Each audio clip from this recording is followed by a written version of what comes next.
Isang mapagpalang araw po sa inyong lahat. Ipinadala ko po sa inyo ang sulat na ito upang ibahagi ang kwento ng aking buhay na sana ay kapulutan ng aral ng inyong mga tagahanga, lalo na po sa mga tao na may magandang layunin sa buhay pero may pumipigil sa kanila na gawin ang bagay na yon. Sinadya kong baguhin ang pangalan ng mga tauhan sa aking sulat para sa proteksyon ng kanilang totoong pagkatao.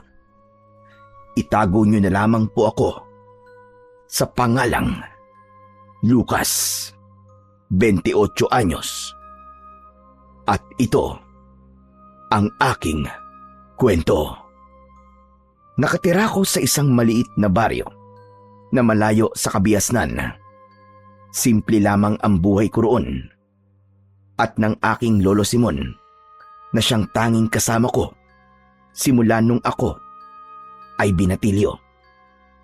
Nagtatrabaho ako sa isang koprahan na pagmamay-ari ng isang mayamang pamilya sa aming lugar. Parehas na pong patay ang aking mga magulang. Ang nanay ko ay namatay sa panganganak sa akin, habang ang aking tatay naman ay namatay sa sakit sa puso noong 14 na taong gulang pa lamang ako. Pero kahit matagal nang patay ang tatay kong si Diego, ay hindi pa rin siya nakakalimutan ng mga tao sa aming lugar. Yun ay dahil sa isang kilalang manunugis ng mga aswang ang tatay ko nung nabubuhay pa siya. Kung tawagin nga siya, ay isang mananabas. Bukod sa isang manunugis at mananabas, ay isa ring mahusay na panday, si tatay. Kaya niyang gumawa ng iba't ibang sandata, gaya ng itak, pana, patalim, at kung ano-ano pa. Isang umaga, gaya ng aking nakasanayan, ay maaga akong nagising. Naabutan ko si Lolo Simon sa likod ng bahay habang naglalaga ng kamote. Grabe! May inatake na naman po pala ng aswang noong nakaraang gabi sa kabilang baryo. Naikwento po sa akin ni Baldo na isang pamilya po ang pinatay ng isang aswang, Lolo. Sa kabilang baryo naman pala nangyari at hindi dito sa atin. Kaya wala kang dapat na ipag-alala. Hindi po ba? Mas lalo na po tayong dapat mag-alala. Kasi sa kabilang baryo lang po may nangyaring pag-atake ng aswang. Para pong palapit na ng palapit dito sa lugar natin ang pag-atake na ginagawa nila, Lo. Hindi po malabo na baka sa mga susunod na araw ay dito na po sila sa lugar natin magasik ng lagim. Ang bihira. Ano ka ba naman, bata ka? Kaya aga-age, puro aswang na kagad ang lumalabas dyan sa bunganga mo. Paano ba naman po kasi, Lolo Simon? Nag-aalala lang naman po ako sa pwedeng mangyari sa atin, saka sa mga tao dito sa baryo natin. Lalo na po ngayon na matagal na pong wala si tatay. Ay nako, tigilan mo ako. Alam ko na ang susunod mo sasabihin. Pipilitin mo kung sabihin sa'yo kung nasaan ang espada ng tatay mo. Ilang beses ko ba sasabihin sa'yo na wala akong alam sa kinaroroonan ng espada na yon? Ang tanging nakakaalam lang kung nasan yon ay ang tatay mo. Kaya kung gusto mong malaman kung nasaan ang espada niya, ay hukayin mo sa sementeryo ang bangkay ng tatay mo at pilitin mo siyang magsalita. Si Lolo naman, oo.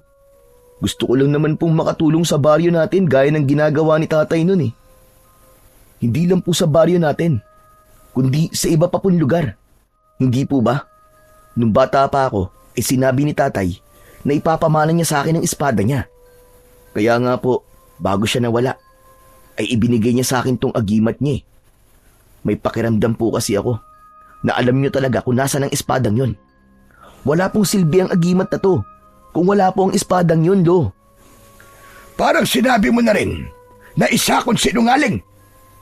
Kapag sinabi kong hindi ko alam, hindi ko alam. Saka ikaw na rin ang nagsabi na walang silbi ang agimat na suot mo kung wala ang espada. Kaya kung ako sa'yo, itapon mo na lang ang agimat mo na yan dahil hindi mo rin naman magagamit ang kapangyarihan yan. Hindi lo, di ko po itatapon to. Kahit pa hindi ko pa makita ang espada ni tatay. Malaking bahagi po ng buhay ni tatay ang agimat na to nung buhay pa po siya. Isa po itong patunay na nabuhay siya nun na nakikipaglaban para sa kaligtasan ng lahat. Kaya wala pong dahilan para itapon ko to, lo. Hay nako, bahala ka sa buhay mo. Hindi ko rin maintindihan sa'yo kung bakit gusto mong maging kagaya ng tatay mo. Ano bang napala niya sa pakikipaglaban sa mga aswang? Sige nga, nagkaroon ba siya ng pera? Yumaban ba siya? Hindi naman, di ba?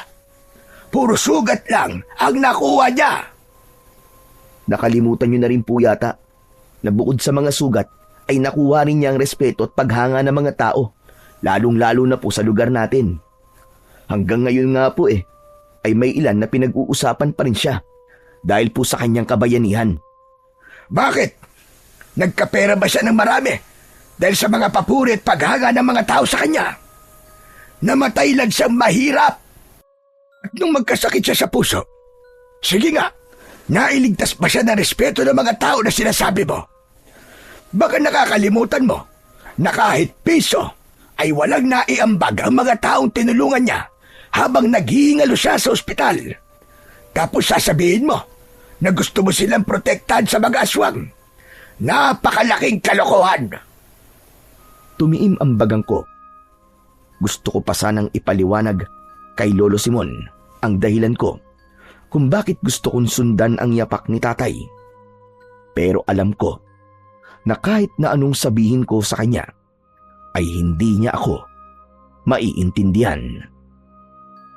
Kahit nung buhay pa si tatay, ay ayaw na ayaw talaga ni Lolo Simon sa pagiging manunugis ni tatay.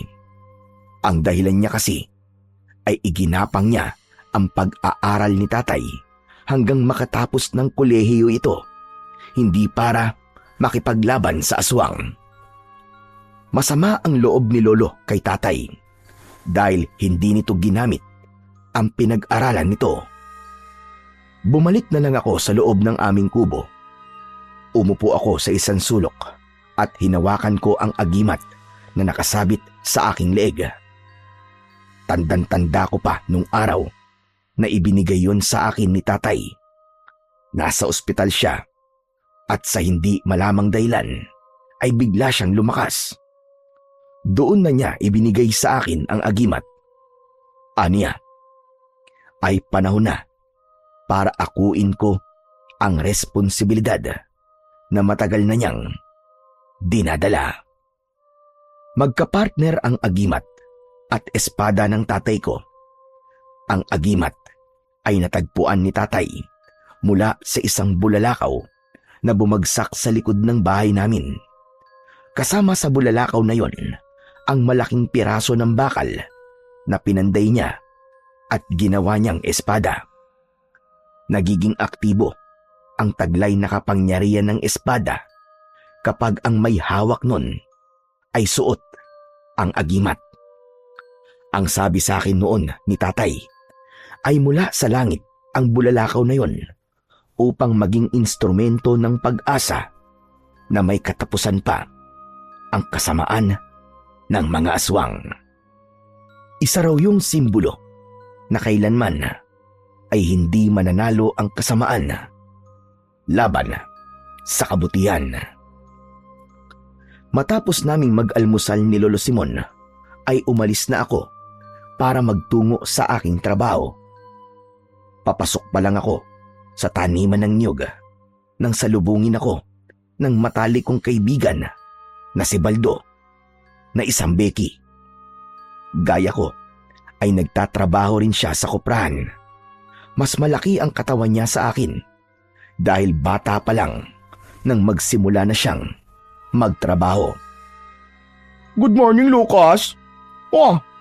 Bakit early morning ay parang undas yung pagmumukha mo?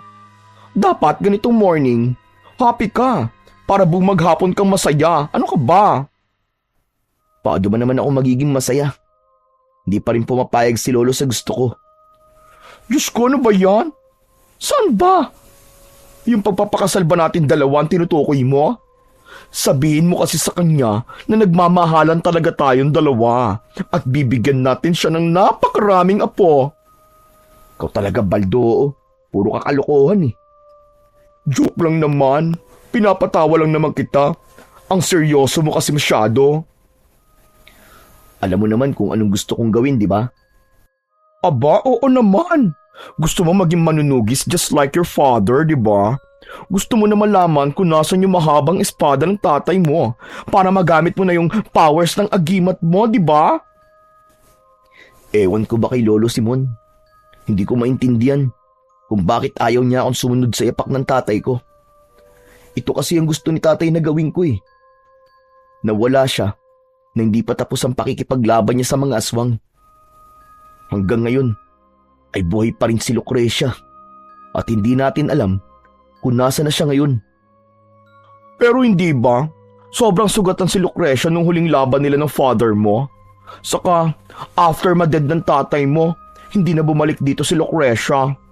Siguro, natakot na ang reyna ng mga aswang na yun na bumalik dito kasi akala niya ay buhay pa rin ang tatay mo hanggang ngayon. Posible nga yung sinabi mo. Pero kung malaman ni Lucrecia na wala na si tatay, di malalaman niya na wala na tayong tagapagtanggol laban sa mga aswang. Lalakas ulit ang loob niya na salakayin ng baryo natin. Hindi kasi tayo pwedeng maging kampante hanggat buhay si Lucrecia. Hindi tama na kung kailan nandyan na ang problema, saka lang tayo gagawa ng solusyon. May point ka naman, my friend. Pero naiintindihan ko rin naman si Lolo Simon kung bakit ayaw niya na maging manunugis ka. Biruin mo? Magfa-fight ka sa mga nakakalokang aswang na yan? Tapos, hindi mo knows kung matatalo or mananalo ka. Remember, kayo na lang ng lolo mo ang magkasama sa buhay. Kapag na-deads ka, all alone na ang drama ng lolo mo, di ba? Kahit na pa iniisip ko lang kasi ang mga tao sa baryo natin. Kasama ba ako ron, Lucas? Wow, ang sweet mo talaga sa akin, my friend. Siyempre naman kasama ka na ron kasi dito ka nakatira. Saka, nasa kabilang baryo na ang pag-atake ng aswang, Baldo. Paano kung dito na sila sa atin umatake sa mga susunod na gabi? Ano magiging laban natin sa kanila?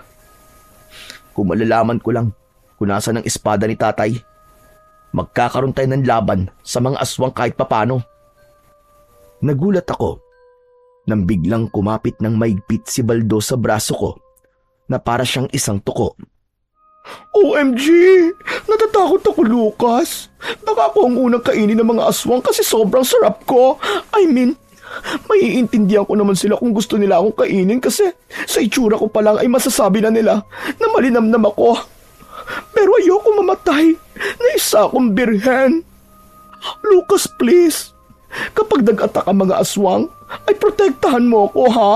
For sure, magluluksa ang lahat kapag na-teggy bells ako. Kasi wala na maganda sa baryo natin. Ako pa talaga ang dapat magprotekta sa'yo, ha? Mas malaki nga ang braso mo kaysa sa akin, eh. Parang sa itsura mo, ikaw ang dapat na makipaglaban sa mga aswang. Kasi mas kaya mo silang bugbugin. Aray ko, grabe ka naman magsalita sa isang Diyosa na kagaya ko.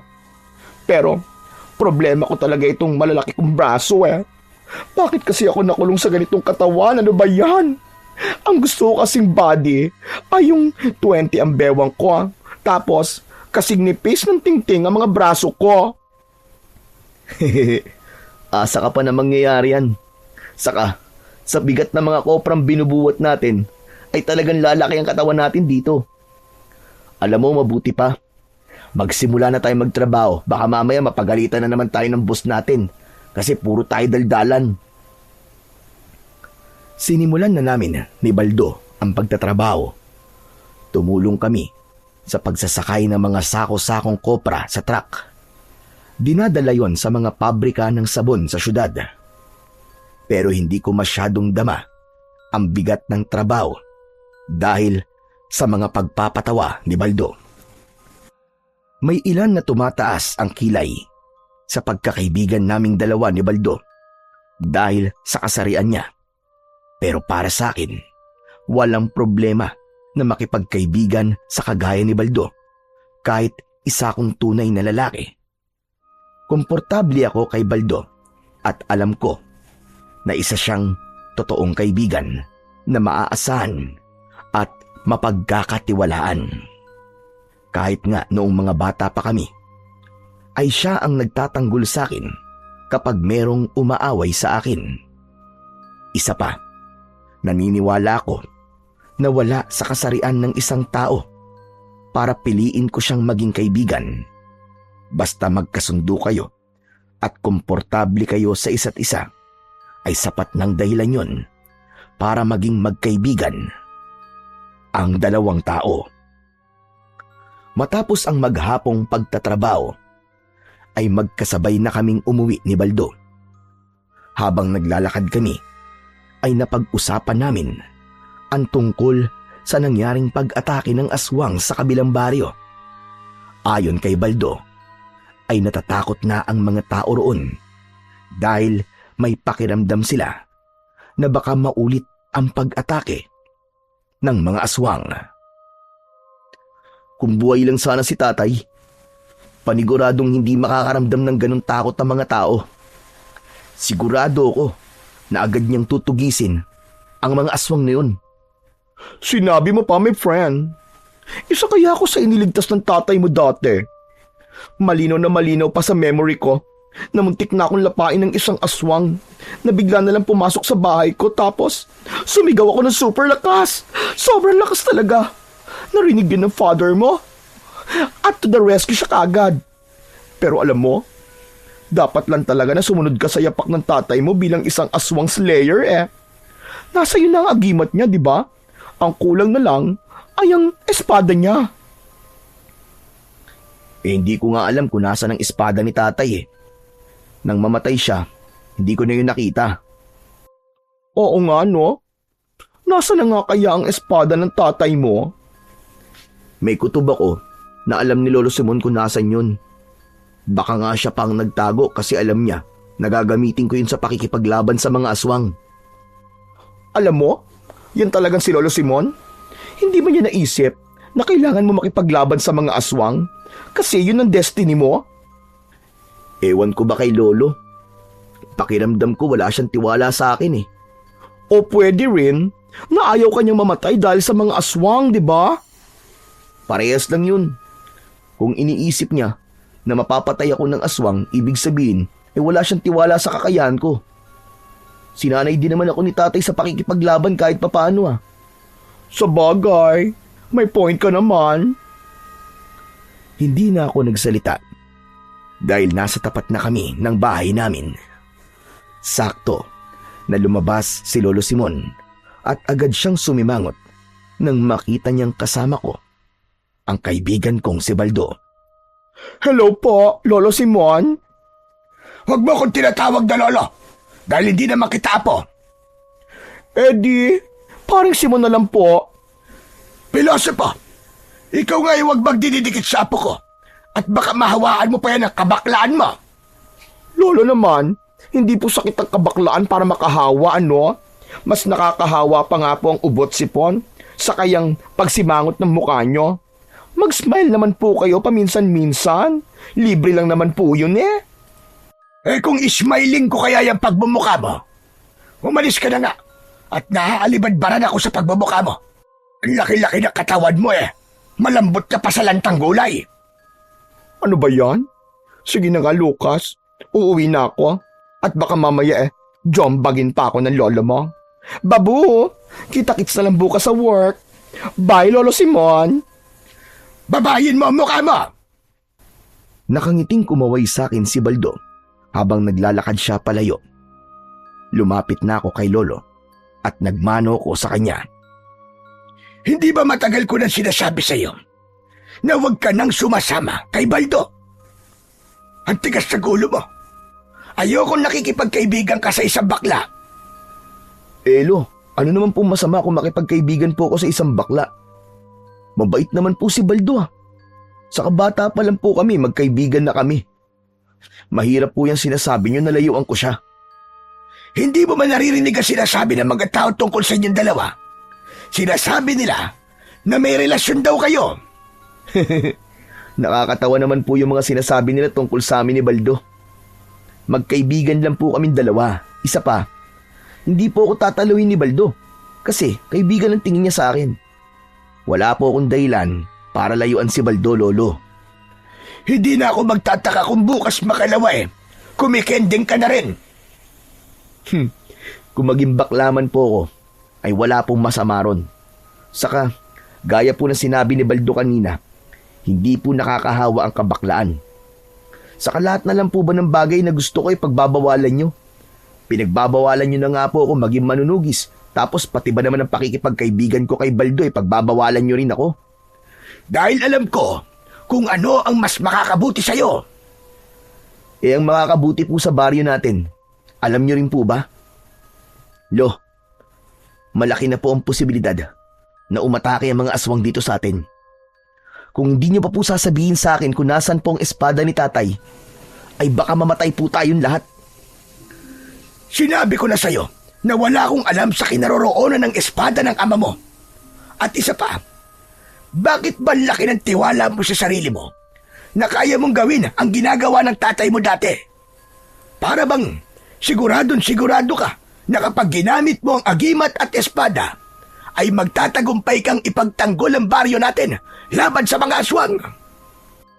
Hindi rin po ako naniniwala sa sarili ko na magaling po ako makipaglaban. Pero hindi ko po kinakalimutan ang mga pagsasanay na ginawa namin ni tatay.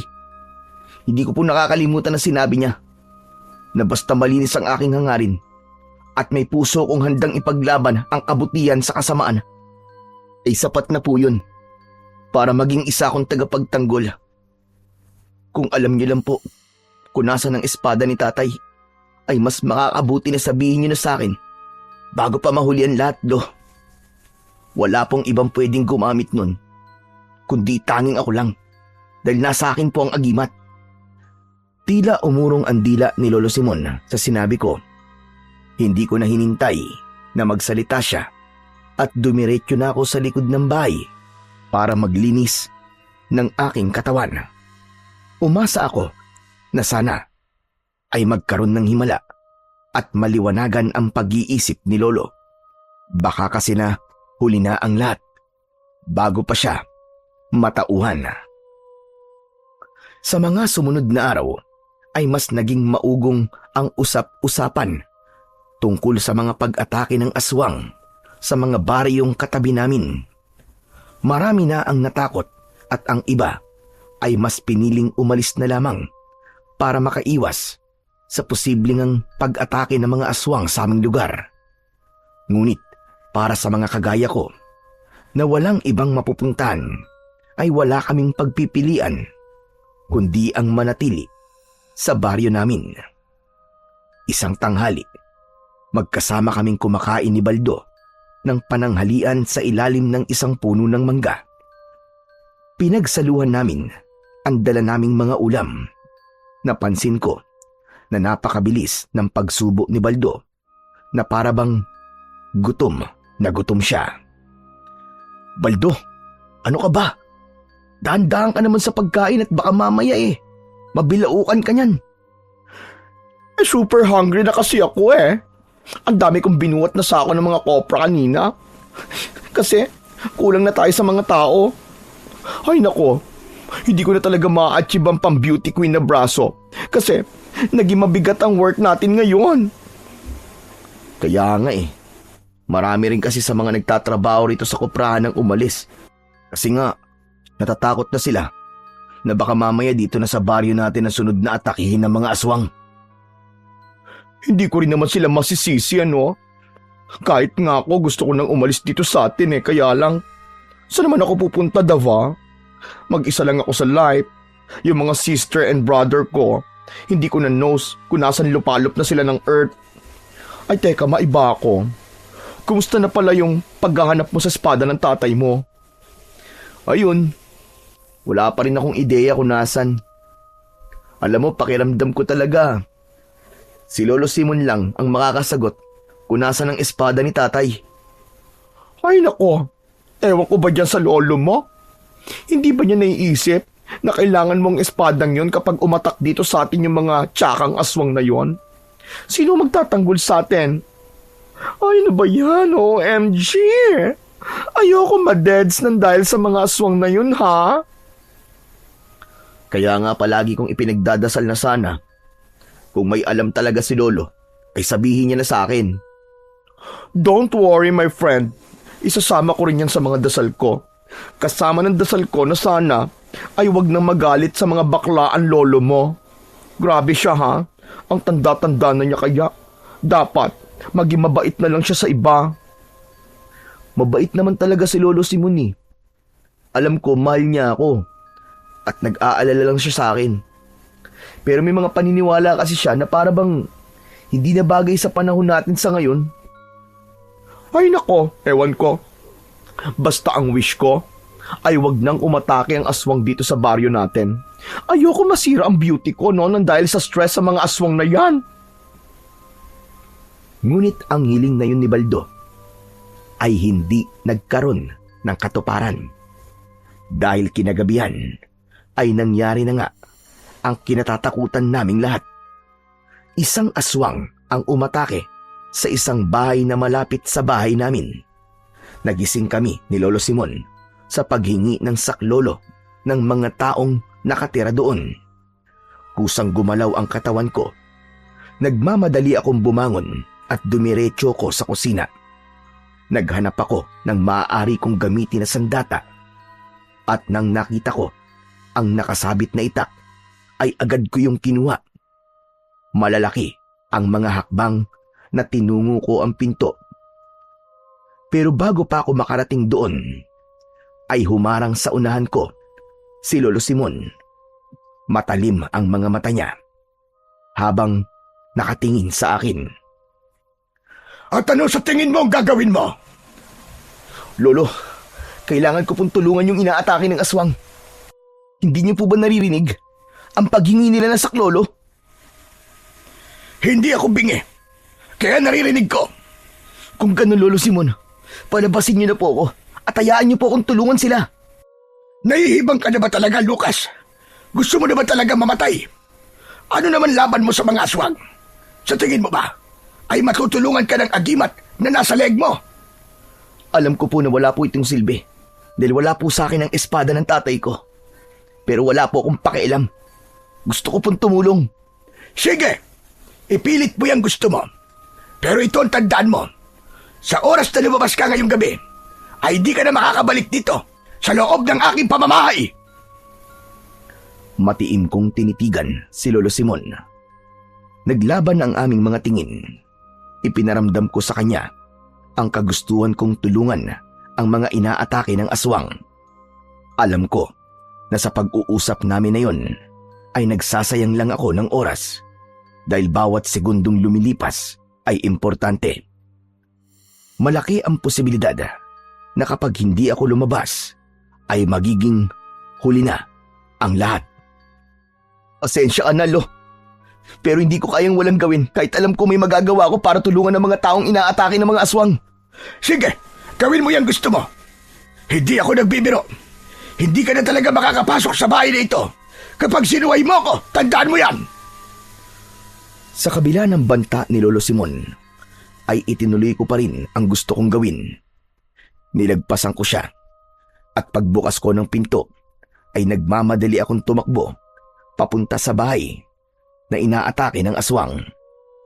Hindi ko na muna inisip kung talaga bang palalayasin ako ni Lolo Simon dahil ang tanging nasa utak ko ng mga sandaling yon ay ang iligtas ang mga tao laban sa aswang. Habang tumatakbo ako, ay mahigpit kong hinawakan ang agimat na nakasabit sa akin leeg. Alam ko na walang bisa ang kapangyarihan mo kung hindi ko hawak ang makapangyarihang espada. Pero humihiling ako sa'yo na bigyan mo ako ng kahit konting lakas para labanan ng aswang. Nakikiusap ako sa'yo, agimat. Nang nakarating na ako sa bahay kung saan naroon ang aswang, ay 2 batang lalaki ang mabilis na tumakbo palabas. Umiiyak silang 2. Sunod na lumabas ang isang aswang na may nakakatakot na itsura. Nanlilisik ang mapupula niyang mga mata. Mahaba ang mga kuko niya na parabang patalim at meron siyang matutulis na ngipin. Mahigpit na yumakap ang 2 bata sa akin. "Sige na, umalis na kayo. Magpunta na kayo sa bahay ni Kapitan. Doon na muna kayo." Agad na tumakbo ang mga bata palayo. Susundan sana sila ng aswang, pero iniharang ko ang aking sarili. "Hoy! Baliw na aswang! Ako ang harapin mo! At huwag ang mga walang kalaban-laban ng mga bata! Sagutin mo nga ako! Alagad ka ba ni Lucrecia? Bumalik ba kayo rito para maggasik na naman ang lagim?" Imbis na sagutin ako ng aswang, ay malakas siyang sumigaw, sabay sugod sa akin. Nagulat ako nang muntik nang bumaon ang mga kuko niya sa mukha ko. Tumakbo ako sa aking kaliwa, pero agad akong sinunggaban ng aswang. Nawalan ako ng balanse at napahiga ako sa lupa. Mabilis na pumaibabaw sa akin ang aswang. Ngumanga siya ng malaki at nang akmang sasakmalin niya na ako, ay mabilis kong iniharang ang isa kong braso. Umalingaw-ngaw ang malakas kong sigaw nang naramdaman ko ang pagbaon ng mga matutulis niyang pangil sa aking laman na pakiramdam ko ay umabot hanggang sa aking buto. Hindi ako nawalan ng pag-asa. Isinaksak ko ang hawak kong itak sa tiyan ng aswang at nang hugutin ko yun ay naramdaman ko ang pag-agos ng dugo niya sa aking katawan. Malakas na sumigaw ang aswang at dahil sa pinsalang kanyang natamo ay mabilis siyang tumakbo papalayo hanggang sa nawala na siya sa aking paningin. Agad naman akong tumayo at pumasok ako sa loob ng bahay nang inatake ng aswang. Sumalubong sa akin ang isang babae at isang lalaki. Nakapwa, sugatan at duguan. Humihingi sila ng tulong sa akin. Sa kabila ng sugat na meron ako, ay tumakbo ako para humingi ng tulong sa mga tao. Nang masiguro ko na madadala na sa ospital sa bayan ang 2, ay saka ako naglakad pabalik sa bahay namin. Napahinto ako nang makita ko si Lolo Simon na nakatayo sa bungad ng pinto. Malamig ang tingin niya sa akin. "Ano pang ginagawa mo rito? Akala mo ba ay hindi ako seryoso sa sinabi ko kanina? Sinuway mo ako, kaya dapat mong tanggapin ang kapalit nun. Simula ngayon ay hindi ka na nakatira sa bahay ko." "Pero Lo, hindi niyo po ba nakikita na may sugat ako? Saka nagawa ko pong iligtas yung isang pamilya dun sa aswang, kahit wala po akong agimat at espada. Kung hindi po ako dumating, baka patay na po silang lahat ngayon." Sa tingin mo ba ay matutuwa ako sa sinabi mo na yan? Sinabi ko nang huwag kang lalabas, pero lumabas ka pa rin. Ngayon, umalis ka na. Maghanap ka na ng bahay na tatanggap sa'yo. Humanap ka na makakasama mo na hindi ka pagbabawalan sa lahat ng gusto mo. Hindi ba't ito naman ang gusto mo? Ang wala nang pipigil sa gusto mong gawin. Pero Lo, hindi ko po gusto magkahiwalay tayong 2. Lalo na po ngayong umaatake na sa lugar natin ang mga aswang. Baka po kung anong mangyari sa inyo.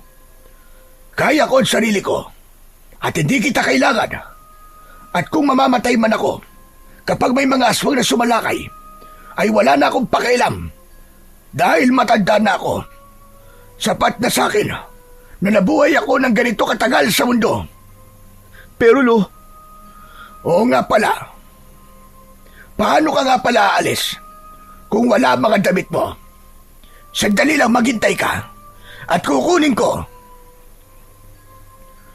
Pumasok si Lolo Simon sa kwarto namin habang ako ay nanatiling nakatayo sa labas at nangingilid ang luha. Hindi ako makapaniwala na seryoso si Lolo sa sinabi niya na kapag sinuway ko siya ay hindi na ako makakabalik sa bahay niya. Ang buong akala ko ay sinabi lang niya yon para takutin ako at wag kong ituloy ang pagtulong sa pamilyang inatake ng aswang. Maya-maya pa ay bumalik na si Lolo Simon sa may pintuan. Ibinato niya ang mga damit ko sa aking paanan kasama ang isang lumang bag. Lo, parang awa mo naman, no? Huwag niyo naman po itong gawin sa akin. Wala po ako mapupuntahan. Sana naisip mo yan bago mo ginawa ang gusto mo. Binalaan na kita, di ba? Pero hindi ka nakinig sa akin. Hindi porke apo kita ay hindi na kita kayang palayasin. Ginagawa ko ito para maintindihan mo na lahat ng pagsuway mo sa akin ay merong mabigat na kaparusahan. Kaya kung ako sa'yo, umalis ka na at dalhin mo lahat ng mga damit mo. Nang sandaling yon, ay hindi ko naramdam ang sakit ng sugat sa aking braso. Mas ramdam ko ang sakit ng mga salita ni Lolo Simon na para bang mga patalim na tumatarak sa aking dibdib. Wala akong nagawa kundi ang pulutin ang mga damit ko at ilagay yon sa bag. Pinigilan ko ang aking mga luha. Nang mailagay ko na ang lahat ng damit sa bag, ay tinignan ko muna si Lolo Simon at baka biglang magbago pa ang isip niya. Pero wala akong nakitang emosyon sa kanyang muka. Tumalikod na ako at naglakad palayo sa aming bahay.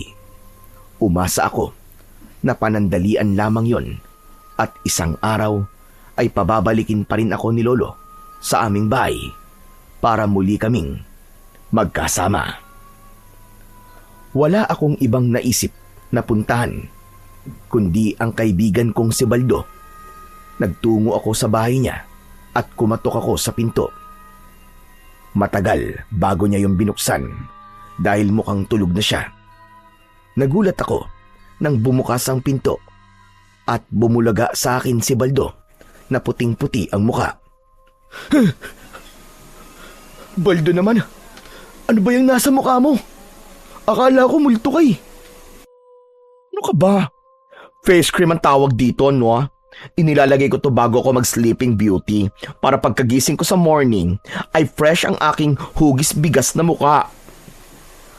Anong hugis bigas ang pinagsasasabi mo? Puro kanto nga yung mukha mo eh. Ouch!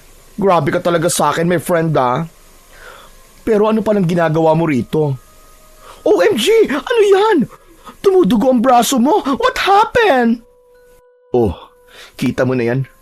Sa sobrang himbing ng tulog mo, hindi mo alam na may isang pamilya dito sa atin ang sinalakay ng aswang. Hala! True bells ba yan? Ibig bang sabihin nakipaglaban ka sa mga aswang kaya may sugat ka? Isang aswang lang naman. Pero nasaksak ko siya ng itak sa tiyan. Kaya tumakas siya. Wow! Nakaka-proud ka naman, my friend. Ang tapang-tapang mo talaga. Ano nga bang ginagawa mo rito? Pwede bang sa loob na tayo mag-usap, Baldo? Okay. No problem. Halika, pasok ka sa aking mansyon. Nilakihan ni Baldo ang pagkakabukas ng pinto at saka ko pumasok. Naupo ako sa mahabang upuan na nasa maliit niyang sala. Hindi na muna ako kinausap ni Baldo. Kumuha siya ng bulak at betadine para linisin niya ang sugat ko. Habang nililinis ni Baldo ang sugat sa braso ko, ay doon na siya nagsimulang magtanong. My friend, sagutin mo na ang tanong ko. Anong ginagawa mo rito at may dala ka pang bag? Para ka namang nag-alsabalutan sa atake mo Pinalayas kasi ako ni Lolo sa bahay namin What? Totoo ba yan? Sa tingin mo ba nagbibiro pa ako sa lagay na to? May dala na nga akong bag, di ba? Ang ibig ko sabihin ay hindi ako makapaniwala na magagawa kang palayasin ni Lolo Simon. Aba, ano ba kasing ginawa mo para palayasin kanya, my friend? Nakakaawa ka naman. Paano? Pinigilan niya ako kanina na tulungan ko yung pamilyang inaatake ng aswang. Ang sabi niya, kapag itinuloy ko ang gusto ko, palalayasin niya ako. Kilala mo naman ako, Baldo, di ba? Hindi ko kayang walang gawin kapag alam ko may nangangailangan ng tulong. Saka, nagmana nga yata talaga ako sa tatay ko. Kaya nang narinig ko yung pagsigaw ng mga inaatake ng aswang, ay hindi ko na napigilang lumabas ng bahay. Akala ko kasi, nagjo-joke lang si Lolo nun eh. Yung pala seryoso siya. Kaya eto, pinalayas niya talaga ako. Naku, nakakaawa ka naman pala talaga, my friend. Hindi ko ine-expect ha, na aabot sa ganito ang lahat. Paano ka niyan? Saan ka natitira ngayon? Oh, tapos ko nang linisin ang sugat mo. Mabuti at tumigil na ang pagdurugo. Maraming salamat, Baldo ah. Pero kaya nga ako nandito sa bahay mo kasi dito sana muna ako makikitira sa'yo. Ikaw lang naman kasi ang kaibigan ko na pwede kong mahinga ng tulong sa ngayon eh. Wala namang problema kung dito ka titira sa house ko. Pero isa lang ang kwarto rito. Kahit dito na lang ako matulog sa mahabang upuan. Kasya naman ako rito eh. Tapos, okay lang ba sa'yo na isipin ng mga tao na alam mo na, knows mo naman na marami pa rin sa mga tao dito sa baryo natin ang madumi ang pag-iisip. Kapag nagsama sa iisang bahay ang bakla at lalaki, iba na kagad ang tumatakbo sa utak nila. Wala naman akong pakialam kung anong isipin nila eh. Mabuti sana kung sa kanila ako makikitira. Saka, sanay na ako sa sinasabi ng iba tungkol sa ating dalawa. Hindi kasi nila matanggap na pwedeng maging magkaibigan ng isang lalaki at bakla na kagaya mo. Ay, bongga ka dyan, my friend. Gusto ko yung sinabi mo, ha? Di wala nang problema. Dito ka na muna sa aking mansyon hanggat gusto mo. Maraming salamat talaga sa iyo, Baldo, ha? Hindi talaga ako nagkamali na sa'yo ko unang lumapit kasi alam kong hindi mo ako pahihindian.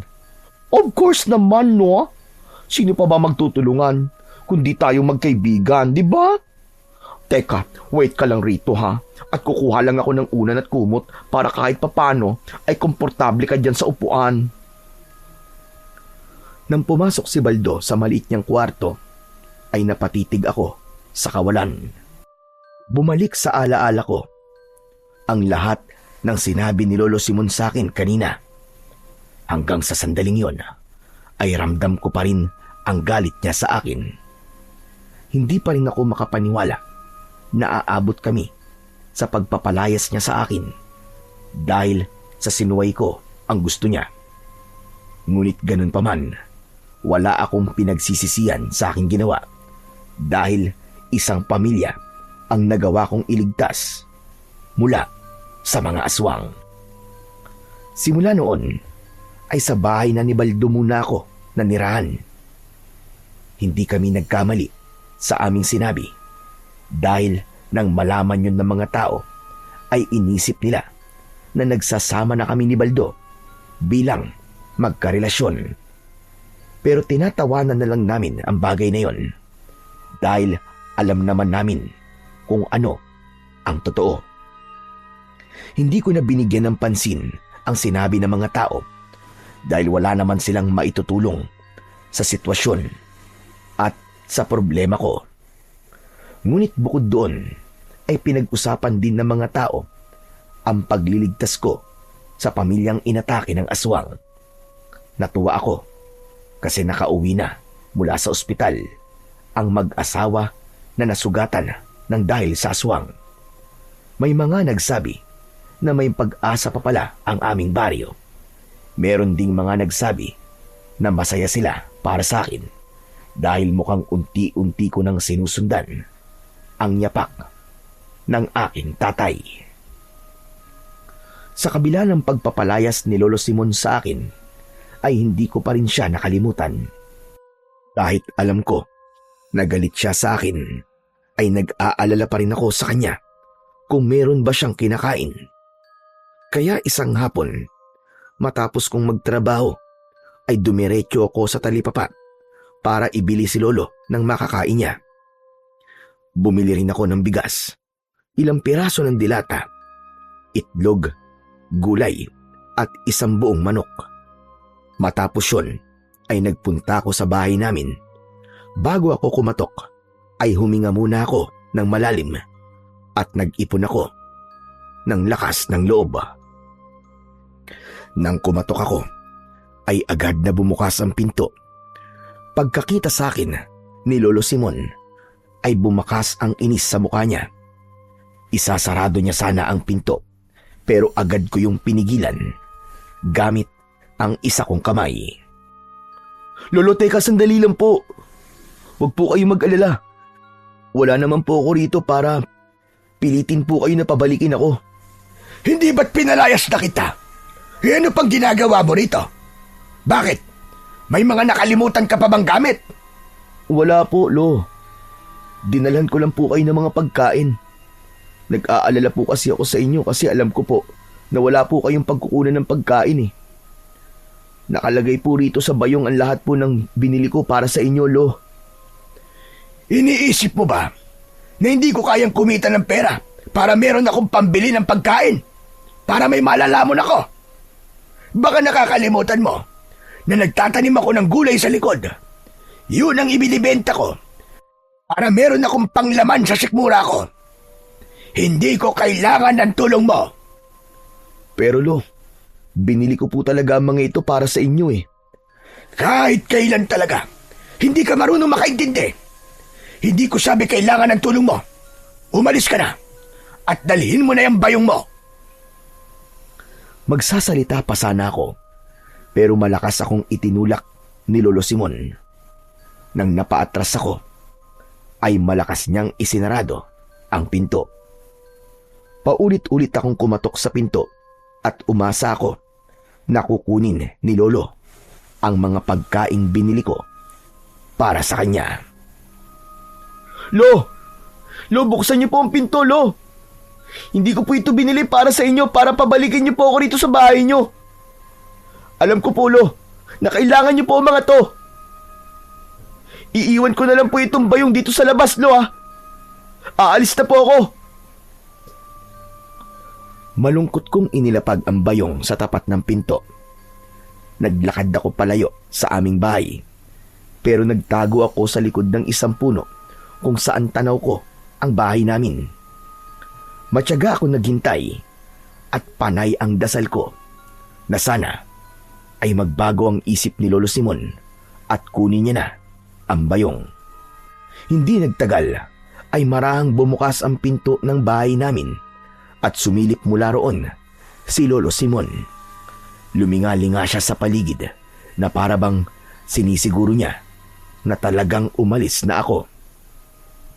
Hanggang sa nagmamadali niyang kinuha ang bayong at ipinasok niya yon sa bahay. Nang isarado niya ulit ang pinto, ay napangiti ako, sabay iling. Si Lolo talaga, oh. Ang daming arte. Kukunin rin pala yung binili ko para sa kanya. Doon na ako nagsimulang maglakad pa uwi at naging magaan na ang pakiramdam ko dahil alam ko na kinuha na ni Lolo Simon ang mga pagkaing binili ko para sa kanya. Alam ko na sadyang mataas lang talaga ang pride ni Lolo kaya hindi niya kukunin ang binigay ko habang nandun ako sa labas ng aming bahay. Pagdating ko sa bahay ni Baldo ay natawa ko kasi naabutan ko siya na nagluluto sa kusina habang nakasuot pa ng apron na may disenyo na bulaklak. May tuwalya pang nakabalot sa ulo niya. Pambihira. Magluluto ka lang, ganyan pa ang suot mo? Eh ano bang pake mo kung magluluto ako na may suot na ganito? Dapat ba nakagown pa ako? Malamang apron dapat, ano? Sa kakakaligo ko lang kaya may tuwalya ako sa ulo ko. Teka, saan ka pala galing? Bigla ka nawala nung pauwi na tayo mula sa kuprahan. Ibinili ko si Lolo ng mga pagkain sa talipapa eh. Tinanggap ba niya? Nung una sabi niya, hindi niya tatanggapin. Pero iniwan ko yung mga binili ko sa labas ng bahay namin. Tapos, nagkunwari akong umalis na. Nagtago ko. Hindi alam ni Lolo na nakita ko siyang kinuha yung bayong na may laman ng mga binili ko. Naku ha, ang dami talagang alam na kaartehan ni Lolo Simon. Pero hanga pa rin ako sa iyo, my friend. Biruin mo, pinalayas ka na't lahat ng lolo mo ay hindi mo pa rin siya kayang tiisin. Talagang may pa-helping hands ka pang nalalaman sa kanya.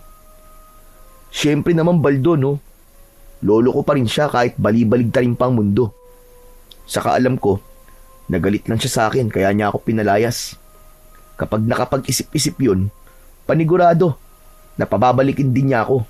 Ay oo nga pala, bumili rin ako ng bigas natin para dito.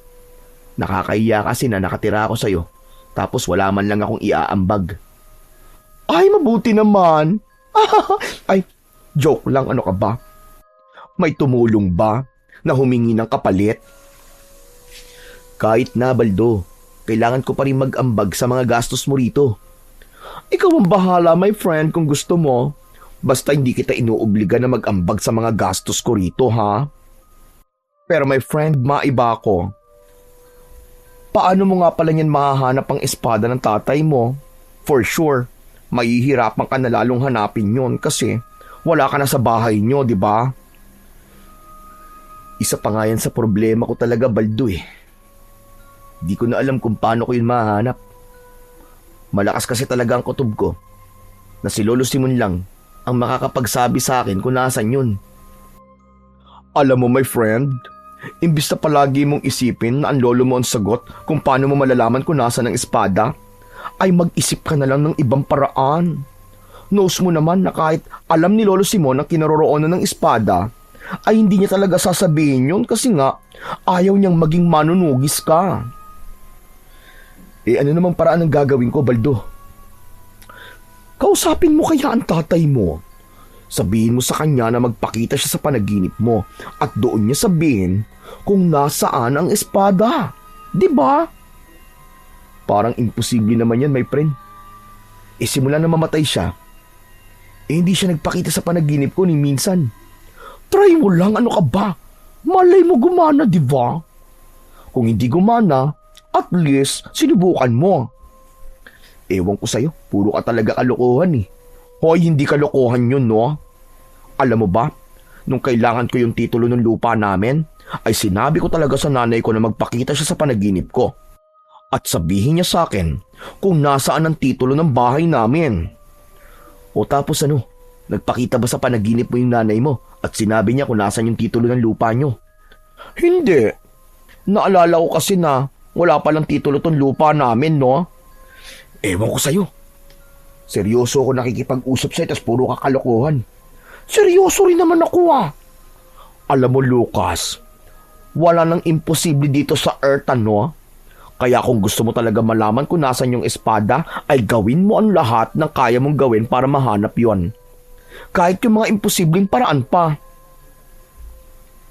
Isang malalim na paghinga ang pinakawalan ko dahil pakiramdam ko ay nauubusan na ako ng pag-asa na makikita ko pa ang mahiwagang espada ni tatay. Alam ko kasi na kailangan ko na yung makita sa lalong madaling panahon dahil malaki ang posibilidad na may aswang na muling aatake sa baryo namin. Ang ikinakatakot ko pa ay baka si Lucrecia na ang sunod na magpunta sa aming baryo at kapag nangyari yon, ay baka yun na ang maging katapusan naming lahat. Nang dahil sa pangamba ko na baka may umataking aswang sa lugar namin, ay hindi na ako nakatulog ng maayos tuwing gabi. Kung makatulog man ako, ay mababaw lang. Agad akong nagigising kapag may naririnig akong kaluskos o di naman kaya ay ingay sa labas. Isang araw, wala kaming pasok ni Baldo sa koprahan, kaya nagkaroon kami ng oras para magtungo sa ilog. Dala namin ang marurumi naming damit dahil dun namin yon lalaban. Nang makakita kami ng magandang pwesto, ay sinimulan na namin ang paglalaba. Bukod sa amin, ay may mangilan-ngilan ding naglalaba sa iba't ibang bahagi ng ilog. Sa gitna ng aming paglalaba ay may inginuso sa akin si Baldo. Ano ba yun? Bakit nguso ka ng nguso? Baka isipin ng mga taong makakakita sa'yo na nangihingi ka ng halik sa akin eh. As if naman na gusto kitang ikisan, no? Saka akala ko ba wala kang pakialam sa sinasabi ng ibang tao sa paligid natin. Basta Baldo, mas mabuti na yung wala silang makita na mali sa atin. Saka ano ba kasi yung inginunguso-nguso mo dyan? Si lolo mo kasi. Ayun oh. Sinundan ko ng tingin ang direksyon na itinuturo ni Baldo at nakita ko nga si Lolo Simon na may dalang timba at palanggana. Umupo siya sa tabi ng ilog para maglaba. Baldo, dito ka lang ha. Kakausapin ko lang si Lolo. Nako, itatanong mo na naman ba sa kanya kung nasan yung espada? Malamang hindi pa rin niya sasabihin sa'yo kung nasan yon. Good luck. Hindi. Gusto ko lang siyang kumustahin. Ay nako, ikaw ang bahala. Good luck na lang talaga sa'yo. Pero kung ako sa'yo, wag mo na muna siyang kausapin kasi baka galit pa siya. Palipasin mo muna ng mga ilan pang araw. Susubukan ko lang, malay mo. Miss na pala niya ako. Tumayo na kagad ako at naglakad palapit kay Lolo Simon. Hindi niya ako kagad napansin dahil abala siya sa paglalagay ng mga damit niya sa palanggana. Hanggang sa natigilan siya at saka siya tumingin sa akin. Alam kong galit pa rin siya dahil naging matalim ang mga mata niya. Lo, kumusta na po kayo? Hindi ako sinagot ni Lolo Simon. Parang wala ako sa kanyang harapan nang ipagpatuloy niya ang kanyang ginagawa. Mas lumapit pa ako sa kanya at umupo ako sa tabi niya. Lo, tulungan ko na po kayo sa paglalaba. Hindi ba sabi ko sa'yo ay hindi ko kailangan ng tulong mo? Naalala ko po, palagi po tayo magkatulong sa paglalaba po dito sa ilog. Alam kong ginagawa mo.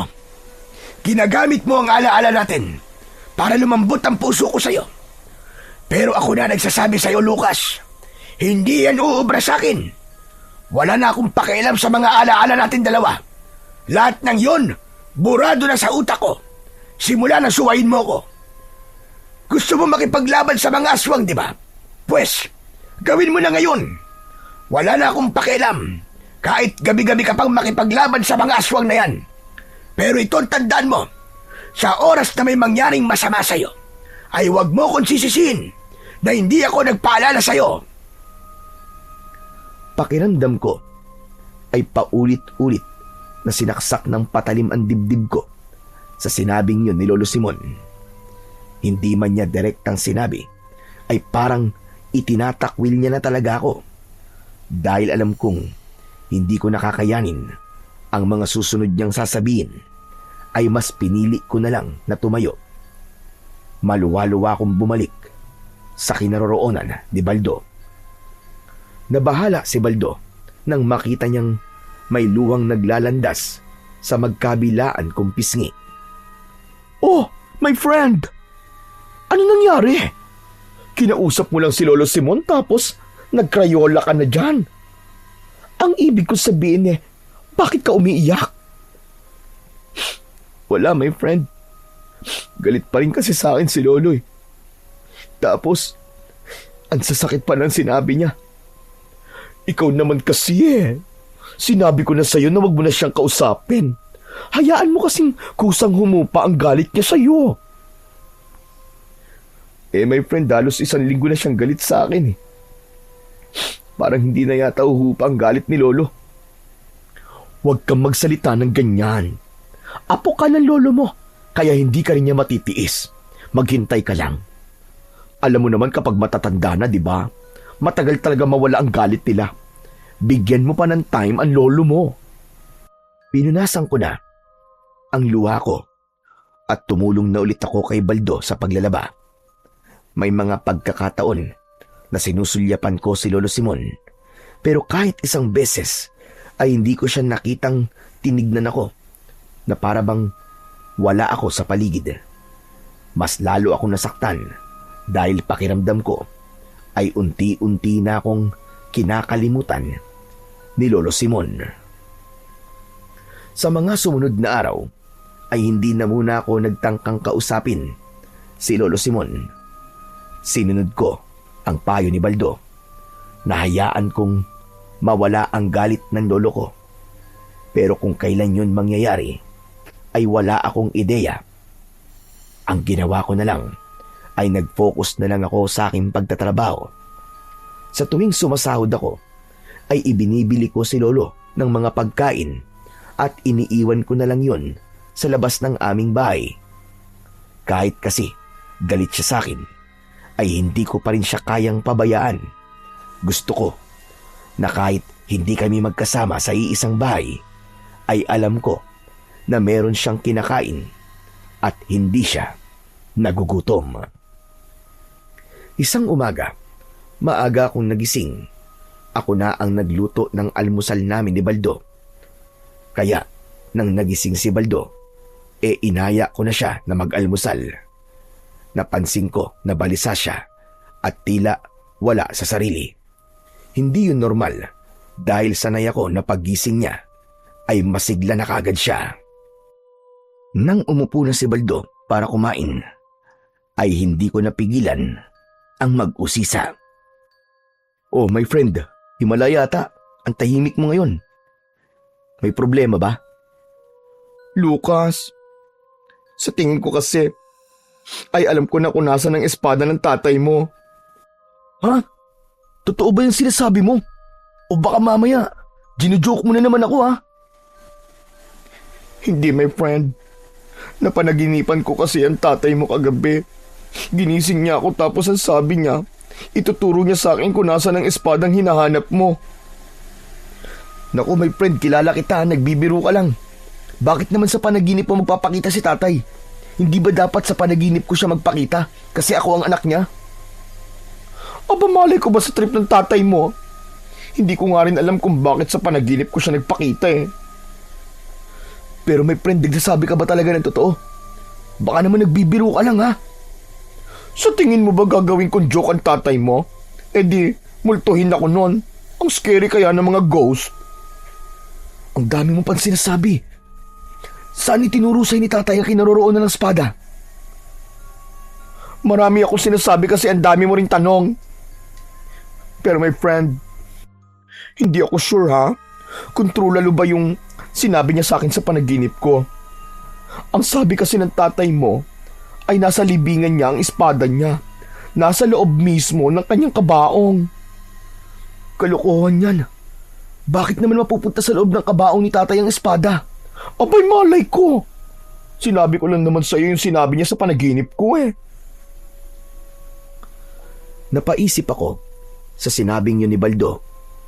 Binalikan ko sa aking alaala yung panahon na nakaburol si tatay sa bahay namin matapos niyang mamatay.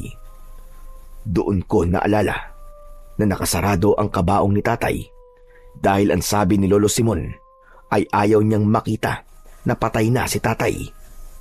Bigla kong nagkaroon ng kutob na baka ang totoong dahilan kung bakit ayaw buksan ni Lolo ang kabaong ay dahil makikita ko roon ang espada.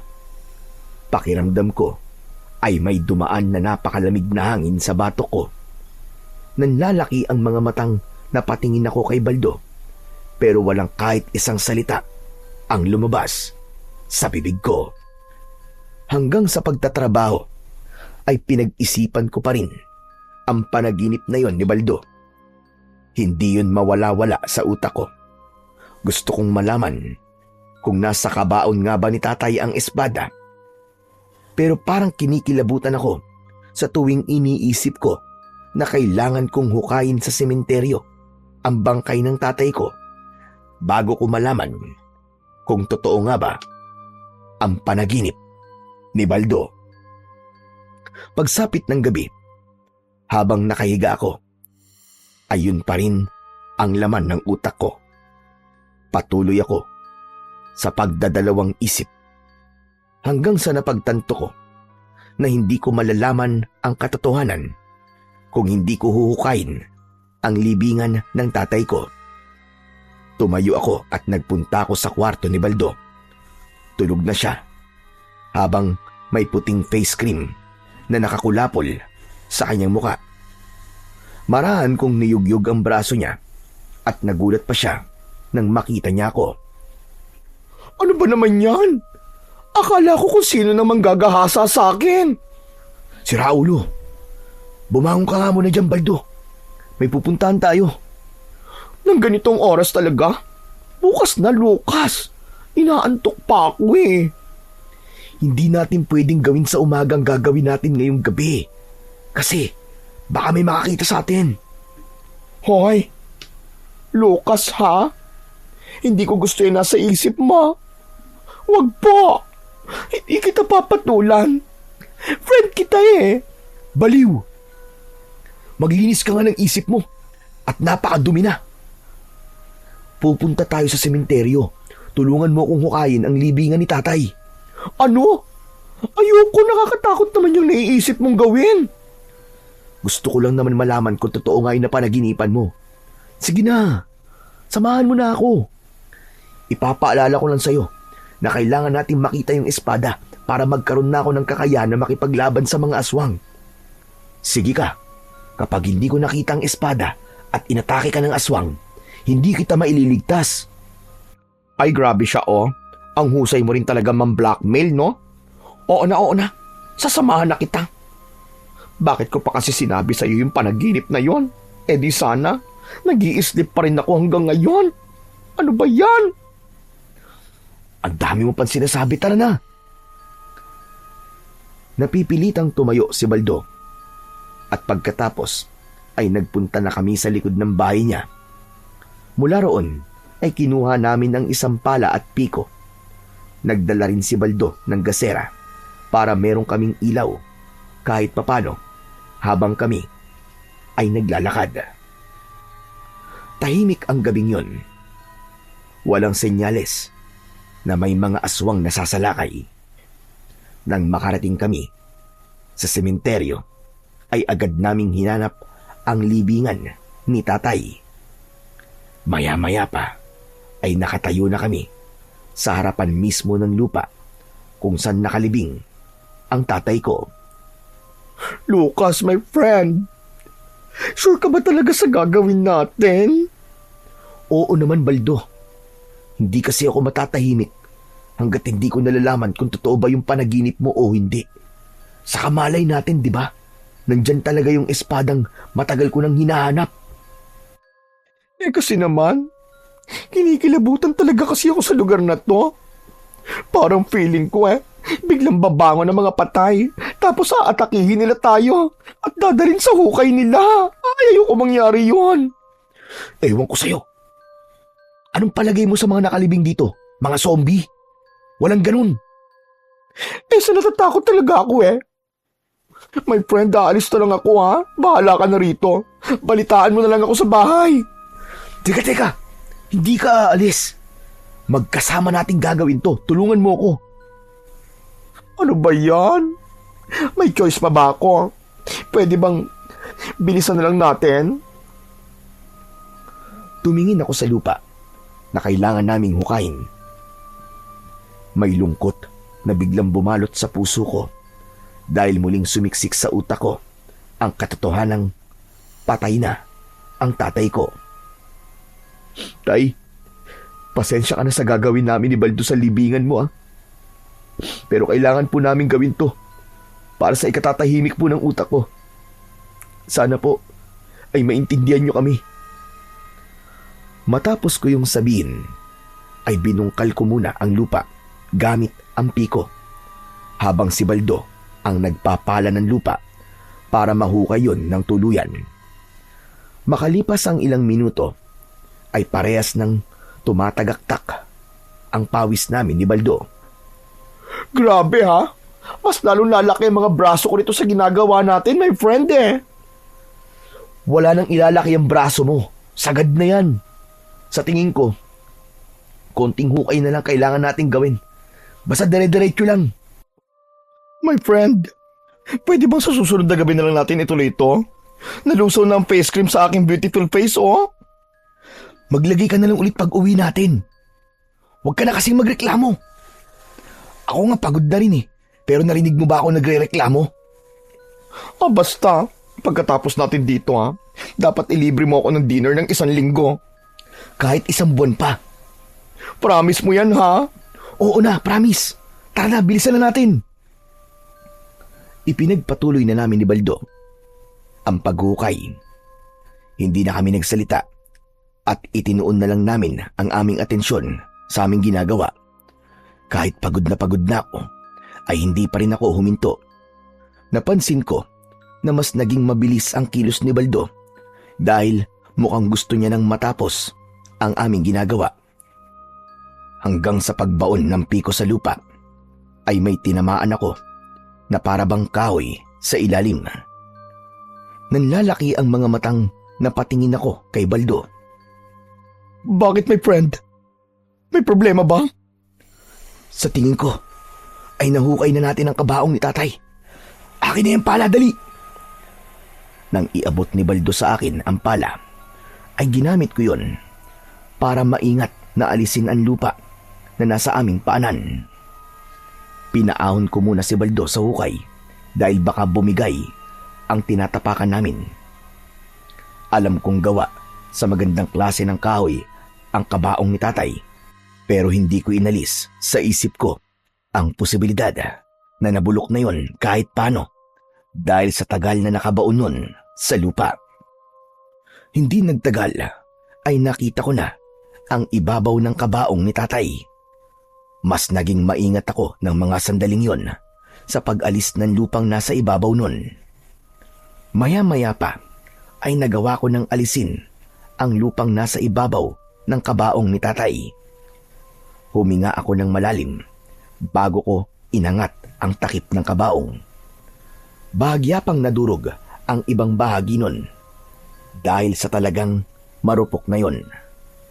Nakita namin ni Baldo ang kalansay ni tatay at parehas kaming nagimbal dahil nasa ibabaw ng kalansay ang espadang matagal ko nang hinahanap. Nagkatinginan kami ni Baldo. Baldo, totoo nga ang panaginip mo. Nandito ang espada ni tatay. Sabi ko na sa'yo, my friend eh. Ang galing-galing ko talaga. Dapat mag-thank you ka sa akin, ha? Kasi kung di dahil sa akin, ay hindi mo yan mahahanap. Hindi na muna ako nagsalita. Ibinalik ko ang tingin ko sa espada na para bang napakatagal nung naghihintay sa akin. Ganun pa rin ang itsura nun. Makintab pa rin at kahit isang patak ng kalawang ay wala akong nakita. Ang hawakan nun ay gawa sa magandang uri ng kahoy, habang ang talim naman ay mahaba at kayang humiwa ng kahit na anong matigas na bagay. Tay, simula sa gabing ito, ay ako na magiging tagapangalaga ng espada at agimat mo. Nangangako po ako sa ibabaw ng inyong bangkay na gagamitin ko ang mga ito kung paano nyo ginamit ang mga ito nung nabubuhay pa kayo. Marahan kong hinawakan ng espada. Naramdaman ko ang bigat nun. Nandahan-dahan ko yung inangat. Ngunit sa hindi maipaliwanag na dahilan ay biglang naging magaan yun makalipas lamang ang ilang segundo. Naramdaman ko rin ang bahagyang pag-init ng agimat na nakasabit sa aking leeg. Inisip ko na yun ay isang senyales na tinanggap ako ng agimat at espada bilang bago nilang tagapangalaga. Maya-maya pa, umahon na ako sa hukay at pinagmasdan ko ng maayos ang espada. Wow! Grabe, my friend! Kahit ang tagal niya nang nasa ilalim ng lupa, ay hindi man na siya nagkaroon ng kalawang ni isa. Ang galing! Kakaiba kasi talaga ang bakal na ginamit dito ni tatay. Hindi ba naikwento ko na sa'yo dati na galing ang bakal na yun sa isang bulalakaw na bumagsak sa likod ng bahay namin? Pati tong agimat na suot ko ay doon din galing. Eddie, tapos na tayo rito, my friend. Pwede na tayong umuwi finally. Wow, salamat naman. Hindi pa. Sandali lang. Tabunan muna natin ulit ang libingan ni tatay. Ay, oo nga pala, no? Hindi pwede palang naka-expose ang kalansay ng father mo at baka may mapadaang aso rito tapos isipin na bulalo siya. Naku, delikado pa nagkataon. Sandali kong ibinaba sa lupa ang espada at sinimulan na namin ni Baldo ang paglalagay ng lupa sa hukay habang ginagawa namin ang pagtatabon sa kabaong ni tatay ay naisip ko na tama ang hinala ko na si Lolo Simon talaga ang naglagay ng espada sa kabaong ni tatay para hindi ko yun makita at magamit. Nangangalahati na kami ni Baldo sa paglalagay ng lupa sa hukay nang may naramdaman akong kakaiba sa aming paligid. Naging maalinsangan ng hangin at meron akong naamoy na parabang nabubulok na karne. Huminto ako sa aking ginagawa at nagpalinga-linga ako sa paligid habang pabilis ng pabilis ang tibok ng aking puso. Oh, anong problema, my friend? Bakit ka tumigil? Baldo, may kakaiba ako nararamdaman sa paligid natin. Ha? Ano naman yun, my friend? Hindi ako sigurado eh. Pero parang sinasabi sa akin ng agimat ko na maghanda daw ako. May panganib ako nararamdaman. Diyos ko, ano ba yan? Hindi kaya merong aswang na paparating? Matapos yung sabihin ni Baldo, ay nakita ko mula sa likuran niya ang pagsulpot ng 2 aswang. Malakas kong itinulak si Baldo na naging dahilan para mahulog siya sa hukay. Ay! Aray ko! Aray ang balakang ko! Bakit mo naman ako tinulak, my friend? Pagkatapos kitang tulungan, ganito pa ang igaganti mo sa akin? Sama-sama mo! Hindi ko na sinagot si Baldo dahil mabilis kong kinuha ang espada. Nang dumampi yun sa aking mga kamay, ay naramdaman ko ang taglay nun lakas. May gumapang na tila maliliit na bultay ng kuryente sa aking kamay na nagmula sa espada at kumalat yon sa aking buong katawan hanggang sa kahuli-huliyang himaymay ng aking laman. Naglalaway ang 2 aswang na sumugod sa akin. Agad kong napatay ang isa nang itarak ko ang makapangyarihang espada sa kanyang dibdib, direkta sa kanyang puso. Ang isa naman ay nagawang makatalon nang akmang sasaksakin ko yon, pero hinabol ko siya at nang maabutan ko siya ay walang pagdadalawang isip na sinaksak ko ang likod niya. Tumagos sa dibdib ng aswang ang talim ng espada. Nang hugutin ko yon sa kanyang katawan, ay walang buhay siyang bumagsak sa lupa. Luminga ako sa paligid at nakita ko ang ilan pang mga aswang na tumatakbo palayo na parabang natakot sila sa kanilang nasaksihan. Nang masiguro kong wala na ang mga aswang, ay saka ko tinulungan si Baldo na makaalis sa hukay. Diyos ko! Wala na bang mga aswang, my friend? Wala na. Yung iba, biglang tumakbo palayo. Baka natakot. Oo, tama ka. Natakot sila sa haba ng espada mo, my friend. Kahit ako, kung aswang ako, kapag nasight ko yung espada mo, ay magra-run away talaga ako. Ikaw talaga puro kakalokohan eh. Pero totoo nga pala talaga ang kapangyarihan nitong agimat at espada, no? Alam mo, pakiramdam ko kanina ay parang may enerhiyang gumagabay sa akin kung ano ang dapat kong gawin. Ibig sabihin lang yan, hindi na tayo dapat matakot kahit bumalik pa si Lucrecia sa baryo natin, kahit magsama pa siya ng isang damakmak na aswang. Nako, makikita talaga ng bruhang reyna ng mga aswang na yon ang lupit mo, my friend. Sigurado yan. Sana nga magawa ko siyang talunin, Baldo.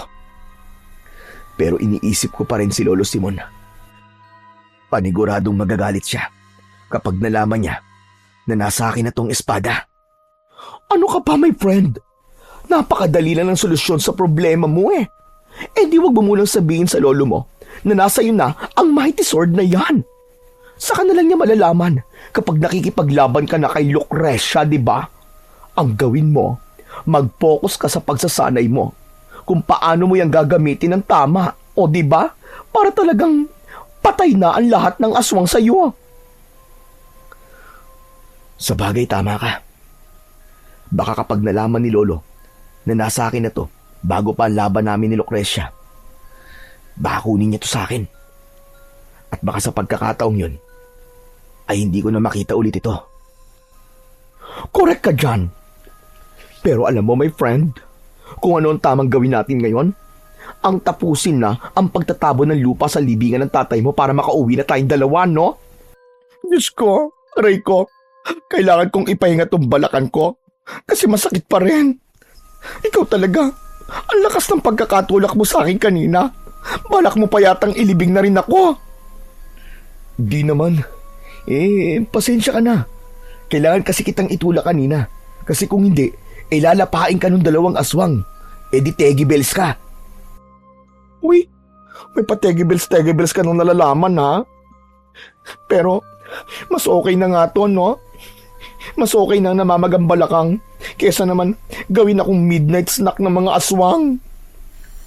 Pero Baldo, maraming salamat Salamat sa pagsama sa akin dito at sa pagtulong sa pag-uukay sa libingan ng tatay ko. Saka kung di dahil sa'yo, hindi natin malalaman kung nasa ng espadang to. Sus, small thing. Ang importante, nahanap mo na yung espada na yan. Ngumiti ako kay Baldo. Hindi nagtagal ay tinapos na namin ang paglalagay ng lupa sa hukay.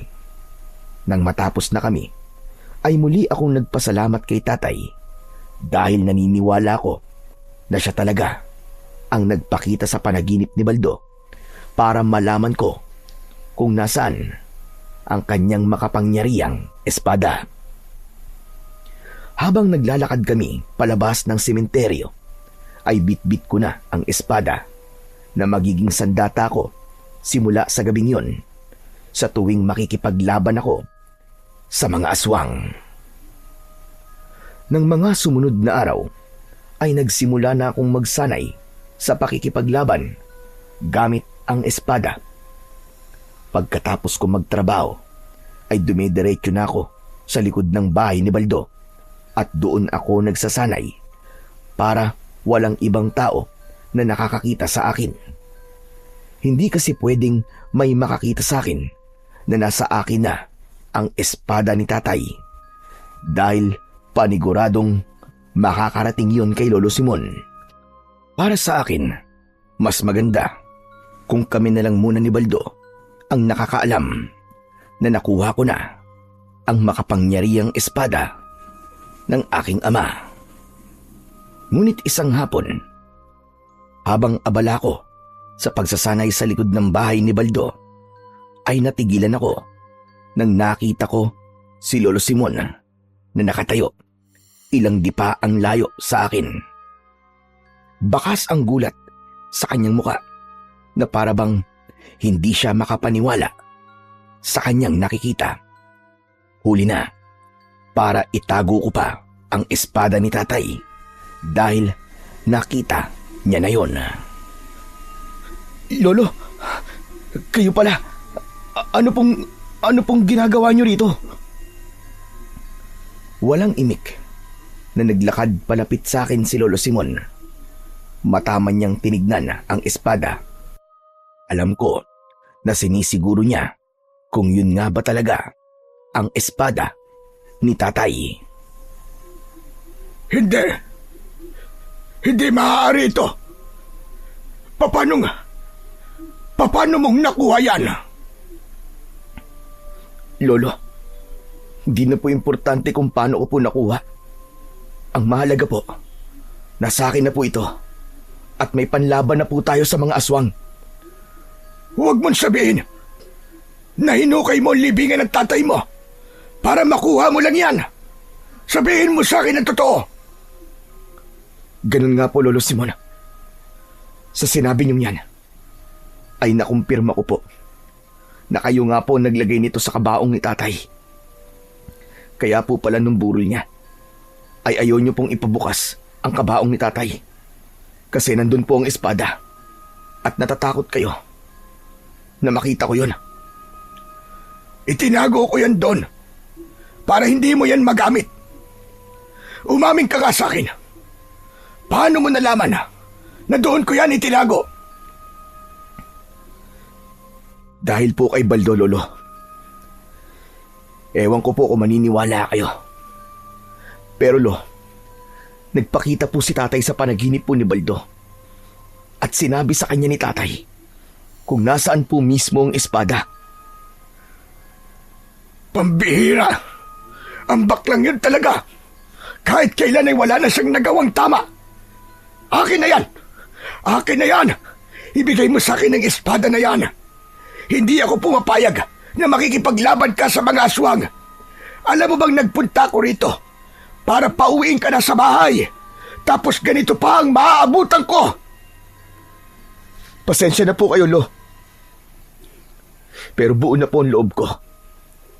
Itutuloy ko po ang laban na sinimulan ni tatay sa mga aswang, lalo na kay Lucrecia. Higit pong kailangan natin sa ngayon ng espadang ito, Lo. Lalo na po at sumasalakay na naman ang mga aswang sa baryo natin.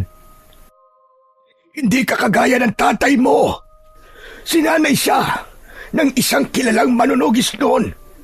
Kaya malawak ang kanyang kaalaman pagdating sa pakikipaglaban sa mga kampo ng kadiliman, lalong-lalo na sa mga aswang. Eh ikaw, ano bang alam mo sa pakikipaglaban sa mga halimaw na yon? Wala! Wala kang alam! Mamamatay ka lang! Eh di lumabas din po ang totoo sa inyo. Wala po talaga kayong tiwala sa akin at sa kakayahan ko. Kung nandito lang po sana si tatay, sigurado po ako na matutuwa siya sa ginagawa ko. Ang pagliligtas ng buhay sa kanyang nasasakupan. Kaya sana, Lo, ganun din po kayo. Namatayan na ako ng anak. At hindi ko kakayanin kung pati ikaw na apo ko ay mawawala din. Hindi kita pinagbabawalan na makipaglaban sa mga aswang dahilan sa walang kwentang dahilan. Pinoprotektahan lamang kita. Lo, malaki na po ako. Hindi na po ako bata. Kaya ko na po ang sarili ko. Alam ko po ang tama at mali. Maraming salamat po kasi gusto niyo po akong protektahan. Pero sana naman, Lo, maintindihan niyo rin na gusto kong protektahan ng baryo natin laban sa mga aswang. Sa huling pagkakataon, apo, inuutusan kitang ibigay sa akin ng espada ng tatay mo. Pasensya na po talaga, Lo. Pero hindi ko po ito ibibigay sa inyo. Lalo na't alam ko na ito lamang po ang tanging sandata na makakatalo sa mga aswang. Lalong-lalo na sa reyna nilang si Lucrecia. Tumiim ang bagang ni Lolo Simon. Napansin ko na nangilid ang luwa sa kanyang mga mata. Hindi ko alam kung dahil ba yun sa takot niya sa pwedeng mangyari sa akin o dahil sa galit na nararamdaman niya sa akin. Hanggang sa biglang tumalikod na si Lolo Simon at mabigat ang mga akbang na naglakad siya palayo. Nang mawala na siya sa paningin ko, saka naman lumapit sa akin si Baldo na mukhang napanood ang pag-uusap namin ni Lolo Simon. Grabe, my friend! Sobrang proud na proud ako sa iyo! Talagang nanindigan ka sa lolo mo sa gusto mong gawin sa buhay mo! Hindi ko nga akalain na masasabi ko ang lahat ng yung kay Lolo eh. Pero Baldo, nakukonsensya ako. Si Lolo Simon na nag-alaga sa akin simula nung bata pa ako. Tapos sinagot-sagot ko lang siya ng ganun. Alam kong nasaktan siya kasi hindi na ako ang dating batang Lucas na palagi na lang umuoo sa mga sinasabi niya. Paniguradong nabigla si Lolo. Naninibago siya sa akin dahil kaya ko nang sumuway sa mga gusto niya. Ano ka ba, my friend? Parte talaga yan ng life, no? Hindi ka na bata. Kaya maganda na may kakayahan ka ng magdesisyon para sa sarili mo. At kaya mong panindigan kung ano ang dinidikta ng puso mo at kung ano ang tama't mali. I believe na maiintindihan ka rin ng grandpa mo pagdating ng tamang panahon, no? For sure, makikita niya ang dahilan mo kung bakit mo gustong protektahan ng mga tao dito sa baryo natin. Saka, yun naman talaga ang dapat na gawin, ano? Kahit ako, kung alam ko lang na kaya kong makipaglaban sa mga aswang gamit ang espada at agimat, aba syempre, gagawin ko rin yon. Papatayin ko talaga silang lahat. Nabawasan kahit papano ang bigat sa dibdib ko dahil sa sinabing yun ni Baldo. Naisip ko na may punto siya na kailangan kong bigyan ng atensyon ang dahilan kung bakit nasa pangangalaga ko ang agimat at ang espada. Umasa ko na kapag nakita ni Lolo na kaya kong gawin ang ginagawa noon ni Tatay, ay tatanggapin na rin niya ang tadhana na tunay na nakalaan para sa akin. Nang mga sumunod na gabi ay naging payapa sa aming baryo. Wala nang naganap na pag-atake ng aswang, pero hindi ako naging kampante. Naniniwala ako na ang nangyayari ay maihahalin tulad kapag may paparating na bagyo. Yung akala natin ay maganda na ang panahon, pero biglang darating ang isang mapaminsalang bagyo sa oras na hindi natin inaasahan. Patuloy akong nagbantay at nagpasalamat ako kahit papano dahil hindi na sinubukan pa ni Lolo Simon na pigilan ako sa gusto kong gawin. Hanggang isang gabi, habang nakahiga ako, ay napabalikwas ako ng bangon nang marinig ko ang pagkakagulo ng mga tao sa labas. May mga nagsisigawan at humihingi ng saklolo. Hindi nagtagal ay isang nakakatakot na boses ng babae ang aking narinig. Ilabas niya ang lalaking may hawak ng espada ni Diego. Iharap niyo siya sa akin. Dahil kung hindi, ay papatayin ka ang matandang ita. Nagmamadali kong kinuha ang espada. Maging si Baldo ay nagising na rin. OMG! Sinong babaeng naghahanap sa'yo? Si Lucrecia, Baldo. Dumating na ang gabing hinihintay ko. Makakaharap ko na rin siya. Dito ka lang sa loob ng bahay mo, Baldo. At huwag kang lalabas. Kahit na ano pang mangyari, naiintindihan mo. Walang kahit katiting na takot na lumabas ako ng bahay ni Baldo. Pagdating ko sa gitna ng aming baryo, ay doon ko nakita ang reyna ng mga aswang na si Lucrecia. Isa siyang babaeng aswang na may nakakahindik na itsura. Ang mahaba niyang buhok ay halos sumayad na sa lupa. Ngunit ang labis na ikinagimbal ko ay nang malaman kong hawak niya si Lolo Simon. Walang hiya ka, Lucrecia! Bitiwan mo ang lolo ko! Sa wakas, nagpakita ka na rin sa akin. Tama nga ang nakarating sa akin na ang anak ni Diego ang bagong tagapangalaga ng espada. Kailangan na kagad kitang paslagin bago ka pa maging malaking tinik sa aking lalamunan. Sinabi ng pakawalan mo ang lolo ko eh! Kung yan ang gusto mo, ay pagbibigyan kita. Isang nakakalokong ngisi ang pinakawalan ni Lucrecia bago niya itinarak ang matutulis niyang kuko sa tiyan ni Lolo Simon. Doon na binitiwan ni Lucrecia si Lolo. Nanlaki ang mga mata ko nang bumagsak si Lolo sa lupa at hindi na siya gumagalaw. Lolo! Nakita mo na ang nangyari. Lahat ng mga mahal mo sa buhay ay papatayin ko. Hindi mo na dapat pang kinuha ang espadang yan sa kung saan yan nakatago. Lahat ng magiging hadlang sa pagbabalik ko sa baryong ito ay papatayin ko. Hayop ka! Demonyo ka! Ikaw ang papatayin ko! Galit na galit akong sumigaw habang naglalandas ang mga luwa sa aking magkabilaang pisngi. Nang sandaling yon ay inisip ko na patay na si Lolo Simon, kaya binalot ng matinding puot ang aking puso. Mahigpit kong hinawakan ang espada at tumakbo ako papalapit kay Lucrecia. Isang malakas na halakhak ang pinakawalan ni Lucrecia at nang malapit na ako sa kanya ay bigla siyang nawala. Nagulat ako nang naramdaman ko ang presensya niya sa likuran ko. Bumaon ang mga kuko niya sa likod ko at napasigaw ako dahil sa labis na sakit. Mabilis akong humarap sa kanya. Walang-wala ka pa sa kaligkingan ng iyong ama.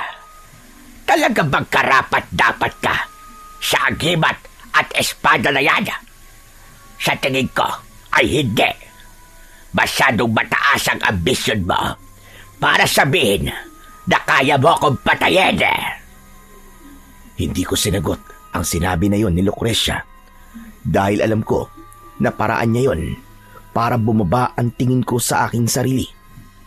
Walang ibang nasa utak ko ng mga sandaling yon kundi ang tapusin ang buhay ni Lucrecia bilang paghihiganti sa ginawa niya kay Lolo Simon. Muli akong sumugod kay Lucrecia at nang mawala na naman siya sa aking harapan ay nabasa ko na ang sunod niyang gagawin. Mabilis akong pumihit sa aking likuran at hindi nga ako nagkamali dahil naroon siya. Agad kong itinarak ang espada sa tiyan niya. Napaatras si Lucrecia habang sapu-sapo ang malalim niyang sugat sa kanyang tiyan. Wala ka na bang ibang alam gawin kundi ang maglaho at sumulpot sa likod ko? Kung ganyan ang gagawin mo palagi, ay magiging madali ang kamatayan mong hayop ka. Masyado kang mayabang. Tignan natin kung sino sa atin ang babagsak ngayong gabi. Galit na sumugod si Lucrecia sa akin. Napansin ko ang pagbagal ng galaw niya at sigurado ko na dahil yon sa sugat na natamo niya mula sa akin. Sinamantala ko ang pagkakataon na yon. Ako naman ang nawala sa harapan ni Lucrecia at tila alam niya na magpupunta ako sa likuran niya pero hindi ko yon ginawa. Nang humarap si Lucrecia sa likuran niya ay nagulat siya dahil wala ako ron. Ang totoo ay bumalik ako sa dati kong kinatatayuan bago ako sumugod kay Lucrecia. Mabilis akong lumapit sa kanya at bago pa niya malaman kung nasaan ako ay itinarak ko na kagad ang makapangyarihang espada sa likod niya. Tumagos yun hanggang sa dibdib niya at siniguro ko na tinamaan ng espada ang puso niya para wala na siyang ligtas sa kamatayan. Hindi! Hindi ito maaari! Hindi ikaw ang papatay sa reynang kagaya ko! Nagawa ko na, Lucrecia. Nagawa ko na. Tapos na ang paggasik mo ng kasamaan at isusunod ko naman ang lahat ng mga alagad mo! Nang hugutin ko ang espada sa katawan ni Lucrecia, ay padapa siyang bumagsak sa lupa. Umagos ang itim niyang dugo sa lupa at hindi na siya gumalaw. Habol ko ang aking paghinga habang tinitignan ko ang reyna ng mga aswang na minsan nang nakalaban noon ng tatay ko. Naniniwala ako na kung nasaan man si tatay ngayon ay napakasaya niya dahil nagawa kong tapusin ang laban na hindi niya natapos nung buhay pa siya. Nang masiguro kong patay na si Lucrecia, ay saka ko nilapitan si Lolo Simon. Lumuhod ako sa tabi niya at iniharap ko ang mukha niya sa akin. Hindi ako makapaniwala nang marahang bumukas ang mga mata niya. Nagliwanag ang mukha ko dahil sa labis na tuwa, dahil inakala kong patay na siya. Lo, buhay kayo! Ang akala ko wala na kayo. Ang akala ko iniwan niyo na ako eh. Hindi ako basta-basta mamamatay, si Raulo. Dahil masama akong damo. Ano nangyari? Nasaan na si Lucrecia? Patay na po siya, Lo. Nagawa ko po siyang patayin gamit ang espada ni tatay. Kung ganon, ay nagkamali pala ako. Mali ako dahil inisip ko na hindi mo kayang makipaglaban sa mga aswang gaya ng tatay mo. Patawarin mo ko, Apo, kung pinagdudahan ko ang kakayahan mo. Gayong ako ang dapat na unang maniwala sa iyo. Dahil apo kita. Kalimutan na lang po natin ang lahat ng yun, Lo. Magsimula po tayo ulit. Pero bago natin gawin ang pagsisimula na sinasabi mo, pwede bang dalhin mo muna ako sa ospital bago ko maubusan ng hininga? Baka mamatay na ako rito. Ay, oo nga pala. Pasensya na po, Lo. Luminga ako sa paligid. Nakita ko ang mga taong nakatingin sa amin ni Lolo Simon hanggang sa lumapit sa amin si Baldo. My friend, okay na. Kinausap ko na si Mang Nestor. Pumayag na siyang gamitin natin ang tricycle niya para madala natin si Lolo Simon sa ospital. Dahil mas malakas si Baldo sa akin, ay siya na ang bumuhat kay Lolo Simon papunta sa tricycle ni Mang Nestor. Natuwa ako dahil hindi umangal si Lolo Simon nang buhatin siya ni Baldo. Maingat na isinakay ni Baldo si Lolo Simon sa tricycle at tumabi ako sa kanya, habang si Baldo naman ay pumwesto sa likod ni Mang Nestor. Mabilis na umusad ang tricycle. Maigpit kong hinawakan ang kamay ni Lolo Simon. Lo, kumapit lang po kayo ah. Mabubuhay pa po kayo na mas matagal. Ipinagmamalaki kita, Lucas. At sigurado ako na ganun din ang tatay mo. Maraming salamat po. Napakatagal ko pong hinintay na marinig ang mga yan mula sa inyo. Babawi ako sa iyo. Nangangako ko na simula ngayon ay susuportahan ko na ang kagustuhan mong maging isang manunugis na kagaya ng tatay mo. Hindi ko na nagawa pang magsalita dahil tuluyan ng kumawala ang mga luha ko. Pero ang mga yon ay luha ng kaligayahan. Napakasaya ko dahil sa wakas ay tinanggap na ni Lolo Simon ang tadhanang noon pa man ay nakalaan na para sa akin. At yun ay ang sundan ng yapak ng tatay ko bilang tagapagtanggol ng aming baryo laban sa mga aswang. Agad naming nadala si Lolo Simon sa ospital at makalipas ang ilang araw ay nakalabas na rin siya sa ospital. Bumalik na rin ako sa bahay namin. Masaya ko dahil ligtas na si Lolo at unti-unti nang bumabalik ang lakas niya. Napansin ko rin na naging mabait na si Lolo Simon kay Baldo at tuwing nakikita ko silang nag-uusap ng maayos ay gumagaan talaga ang pakiramdam ko. Ipinagpatuloy ko ang araw-araw na pagsasanay dahil gusto kong mas mahasa pa ang sarili ko pagdating sa pakikipaglaban. Naisip ko na kapag may bagay akong gustong makuha at alam kong wala kong tinatapakang tao at makakabuti yun sa akin, ay dapat Hindi ako panghinaan ng loob sa mga sinasabi ng ibang tao dahil mas mahalaga na mag-focus ako sa gusto ko at sa landas na pinili ko.